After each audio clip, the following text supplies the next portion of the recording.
Oi, gente. Pois é, o delegado Valdir disse que o Bolsonaro é um marionete e quem de fato está governando são os filhos do Bolsonaro, né?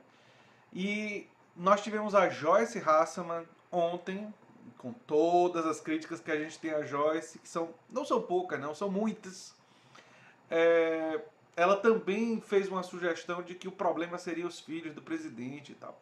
Quando na verdade a gente sabe que boa parte do problema está no pai, né? Inclusive pela criação que ele deu, né? Colocando inclusive o Eduardo Bolsonaro como fantasma, funcionário fantasma aos 18 anos de idade, coisa que eu já abordei até aqui no canal. Mas eu quero analisar qual é a estratégia dessa direita que está querendo colocar a culpa nos filhos do presidente, o que, é que eles estão tentando fazer. Enfim, eu vou analisar isso no vídeo de hoje. Se você chegou agora, o canal é a Nova Máquina do Tempo, eu sou André Teixeira Jacobina. Aqui a gente fala de política, de ciência, de filosofia. Eu tenho uma sessão de diálogos com grandes especialistas. Mês que vem vão ter figuras chegando lá na sessão de diálogos. E o Filosofia Popular normalmente às sextas-feiras, trazendo análise de filmes, seriados, jogos, quadrinhos, literatura, do ponto de vista político e filosófico. Enfim, eu tô aqui com a fala do delegado Valdir, que era o líder do PSL e do partido e foi destituído para assumir o Eduardo Bolsonaro, filho do presidente, né? E ele diz o seguinte: ninguém é mais forte no governo do que os filhos do presidente. O presidente é uma marionete e os filhos estão governando, né? Ele estava chegando a uma reunião do partido em Brasília. Essa análise de que os filhos é que de fato governam e que o presidente é um marionete. Bem, Bolsonaro tem alguns aspectos de ser marionete e de ser uma pessoa sem um centro ideológico claro já há muito tempo.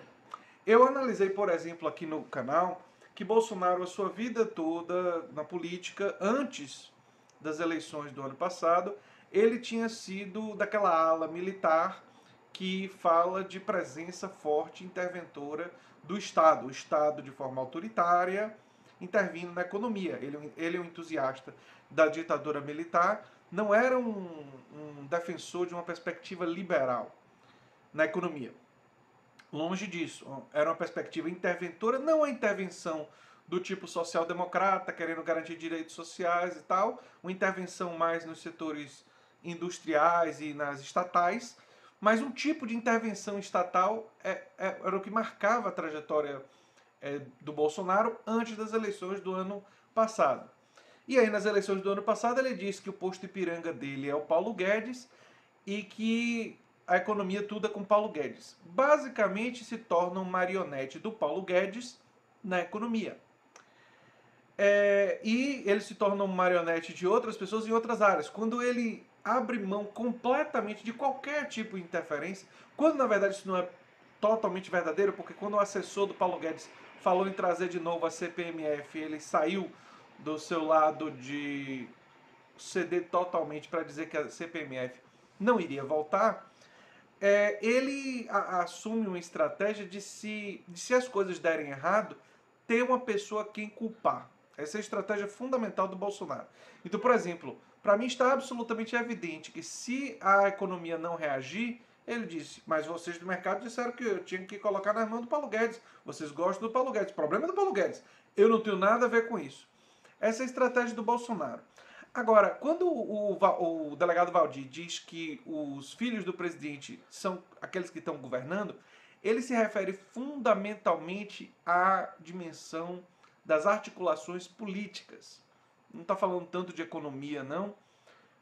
Mas em termos ideológicos, até um pouco na economia, quem tem uma visão mais clara de país, embora seja uma visão que seja completamente diferente da minha, são os filhos do Bolsonaro. Os filhos do Bolsonaro têm uma visão ultraconservadora, liberal na economia. Quando você vê eles dando entrevistas, quando você vê eles falando, eles claramente têm esse núcleo ideológico claro, embora seja a fonte, parte da fonte dele vem uma mistura de Steve Bannon com Olavo de Carvalho, quer dizer que é um casamento aí monstruoso, né? Mas enfim, essas são as fontes dessas pessoas, né? Já o Bolsonaro É mais aquele claro político oportunista que vai na onda do que lhe dá popularidade. Tanto é que Bolsonaro apoiou o governo Lula, votou com Lula no primeiro mandato quase todas as vezes, tanto é, e Lula estava em alta popularidade naquela época. Tanto é verdade que Bolsonaro chegou a elogiar Chaves, quando Chaves chegou ao poder. Quer dizer, Bolsonaro tem um histórico de... não tem um núcleo ideológico claro, ele diz o que ele acha que vai trazer algum tipo de popularidade para ele. Ele seria mais um escravo do populismo e da popularidade, não de uma ideologia específica, não é? Ele não tem essa fidelidade ideológica tão bem firmada. Os filhos são diferentes. Os filhos, especialmente o Eduardo Bolsonaro, mas o Flávio também, eles têm uma visão ideológica clara. O Carlos Bolsonaro não tem tanta clareza em relação a ele, mas os outros dois filhos, claro, é bem evidente que tem. E são muito influentes. São muito influentes na condução política, são muito influentes em escolhas. E a estratégia da direita, que quer manter o capital político de Bolsonaro, mas quer se distanciar dos erros, resolveu colocar a culpa dos erros, a responsabilidade dos erros, nos filhos do presidente. Assim foi Joyce Hasselmann ontem no Roda Viva, assim é o delegado Valdir, antigo líder do PSL, agora.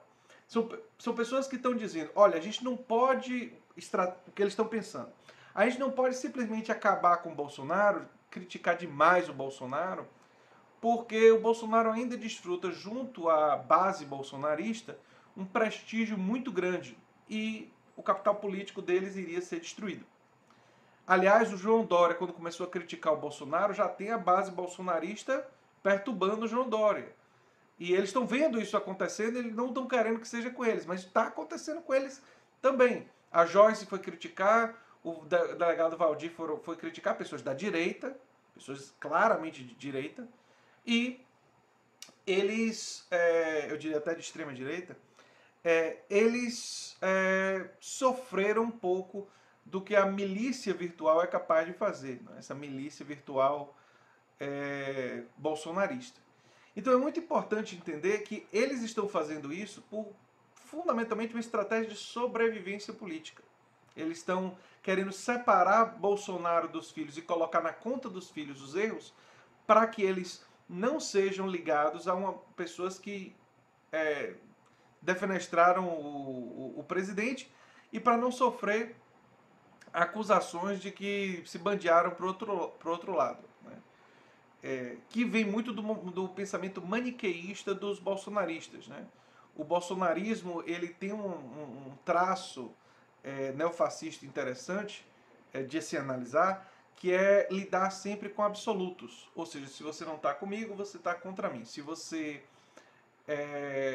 tem qualquer crítica, necessariamente você está do outro lado. Que é uma forma meio boba e infantil de lidar com política. Né? Enfim. Então, é fundamental compreender isso. O momento atual exige do campo progressista essa clareza do que está acontecendo para saber que essas pessoas que hoje criticam o presidente, que hoje criticam os filhos do presidente, eles abraçam uma agenda radicalmente distinta da nossa. Não são nossos aliados. Nunca serão, provavelmente. E são pessoas que estão alinhadas a uma agenda que é contrária ao povo e que, pior, ela é burra, no sentido de que para a gente crescer, para a gente se desenvolver enquanto país, a gente precisa, fundamentalmente, ampliar o consumo das famílias. E para ampliar o consumo das famílias, os impostos que precisam baixar são os impostos sobre consumo, sobre produção. Mas para equilibrar as contas públicas, nós precisamos cobrar mais em renda, patrimônio, dividendos e tudo mais. E nós precisamos fazer uma transição para um país de cidadania plena, de direitos sociais plenos, bem financiados, bem geridos. Essas pessoas não estão com a gente nessa visão de mundo. Muito pelo contrário, eles são agentes contrários. A divisão entre eles e a briga entre eles pode fragilizar a direita e pode facilitar uma proposta progressista no futuro? Pode. mas não há nenhuma garantia. Por isso, é fundamental que o campo progressista faça a construção sua, separada. E o que está acontecendo em São Paulo é muito preocupante. Na capital paulista, nós não temos ainda uma articulação progressista para disputar aquela capital com chances e para mudar a narrativa do que está acontecendo. E para ter propostas concretas de transformação social em outra direção. Então, me preocupa muito essa inércia do campo progressista, porque o pouco que eu conheço de política, a política não permite inércia. Quando houver vazios, eles serão ocupados. E no momento atual, na conjuntura atual, infelizmente, eles serão ocupados pela direita. Enfim, é preocupante isso, mas aqui no canal a gente tem um papel de fazer uma análise crítica e de defender o melhor, reconhecendo a realidade e sem maquiar a realidade e sem dizer o que as pessoas querem ouvir, né? E na esperança e na expectativa de que a ação dos agentes políticos, dos agentes da antítese, como gosta de dizer o meu co-orientador de doutorado, né, o professor Jarnilson Paim, possam trazer uma outra proposta, uma antítese para a tese hoje dominante no nosso país. Enfim, era isso que eu tinha para dizer sobre isso.